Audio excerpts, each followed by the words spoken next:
This is Euronews Now. I'm Helena Humphrey. Here are your top stories.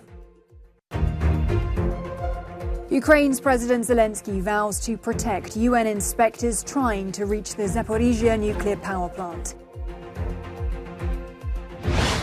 The EU energy crisis deepens as Russia shuts off the Nord Stream 1 gas pipeline, citing maintenance.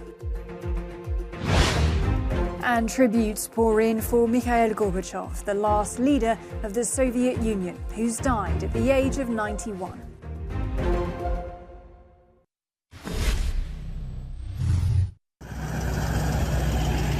After months of shelling at the Zaporizhzhia plant in southern Ukraine, sparking fears of a nuclear disaster, these international experts hope to ease the situation. In his nightly address, President Volodymyr Zelensky has accused Russia of targeting the inspectors' route. It is an important mission, and we will do everything to ensure that it takes place safely. Unfortunately, Russia does not stop its provocations precisely in the directions by which the mission must arrive at the plant.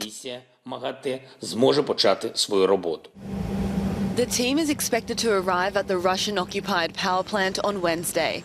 They will assess the situation on the ground as well as any potential damage. Both sides are blaming each other for recent shelling. Over the past 24 hours, Ukrainian artillery fired 2 shells into the territory of the nuclear power plant.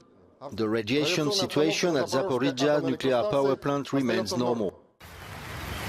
This as Ukraine's counter-offensive enters day 3 in the country's occupied south. Its military claims to have destroyed bridges, ammunition depots, and to have pounded command posts.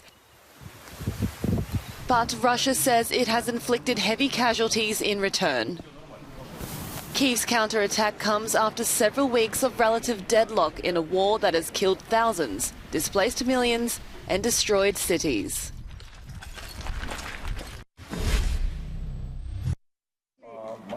The European Union is stepping up initiatives to limit its dependence on Russian gas. 7 Baltic Sea nations have announced their commitment to a 7-fold increase in wind power production to 20 gigawatts by 2030, enough to supply electricity to 20 million households. Putin's attempt to blackmail us with fossil fuels is failing. We are accelerating the green transition, we are getting rid of the dependency of Russian fossil fuels, and we are accelerating the renewable, clean, cheaper and homegrown renewable energy. Brussels is also working to reform the electricity market to stop the cost of natural gas determining electricity prices. Other European nations are also pushing for new energy solutions, including Spain, where Prime Minister Pedro Sánchez wants to create a gas pipeline linking the Iberian Peninsula to Central Europe. An idea which has been received positively by Germany. I want to again underline that I very much support creating such a connection. It's about improving the interconnections of the European gas network today and in the long term. It is also about using hydrogen together. Brussels is calling on member states to cut energy usage by 15%, as over the last several months, Russia's state energy giant Gazprom has cut off or reduced its supplies to a dozen EU countries. Most recently France, where an energy sobriety plan is being set up. We must consume less energy at home, in transport, in shops, in businesses. It is a collective commitment to reduce energy consumption that must be made. Energy prices across Europe have soared due to the war in Ukraine, with gas costing almost 12 times more now than the start of 2021. Discussions are ongoing within the EU to find a European approach to energy pricing mechanisms.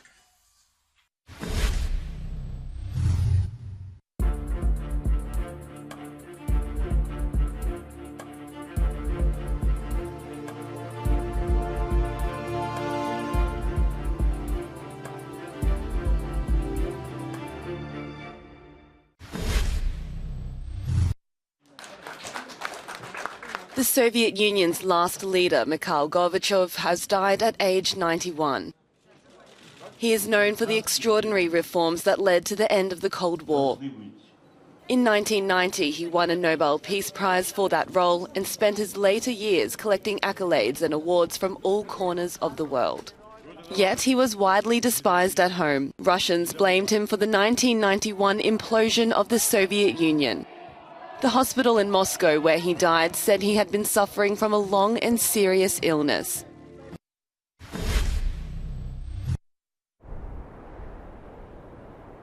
To the West, a statesman and a star. To Russia, a figure of controversy.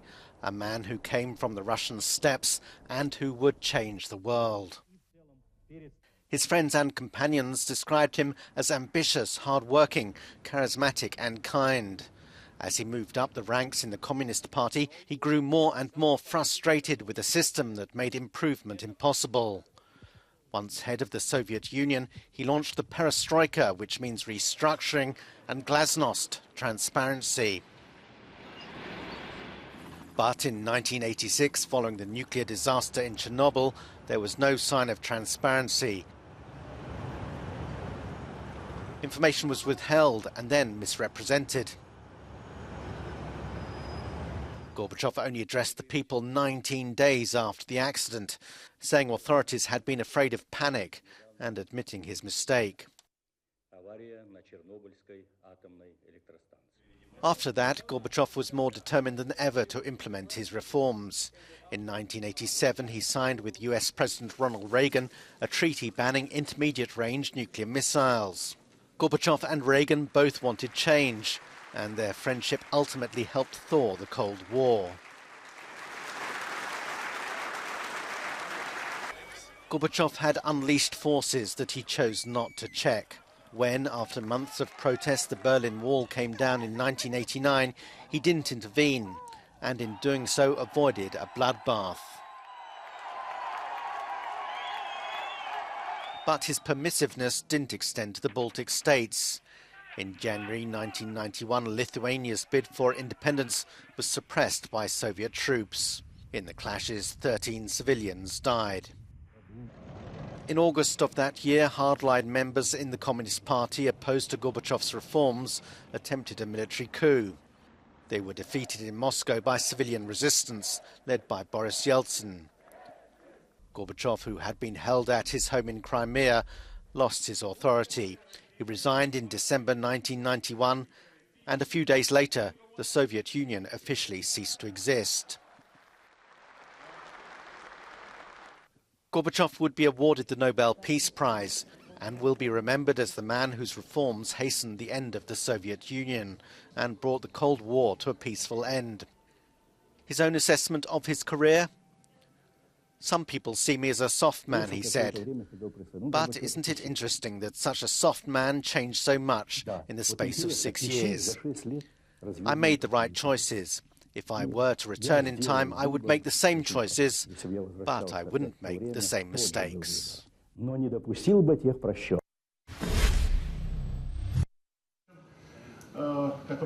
Since the death of Mikhail Gorbachev on Tuesday, tributes from across the world have come flooding in for the last leader of the Soviet Union who changed global politics.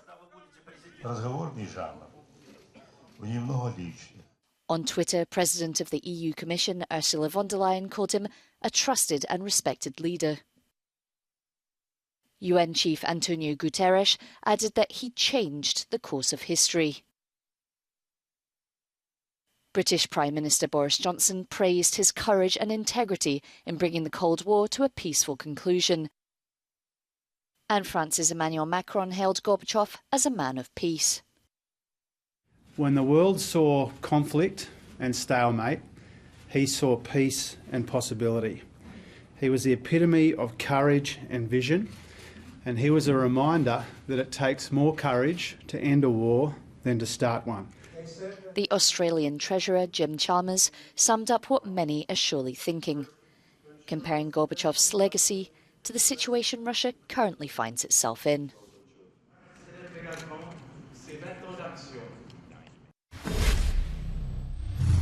You're watching Euronews now. Stay with us. We're back after a very short break.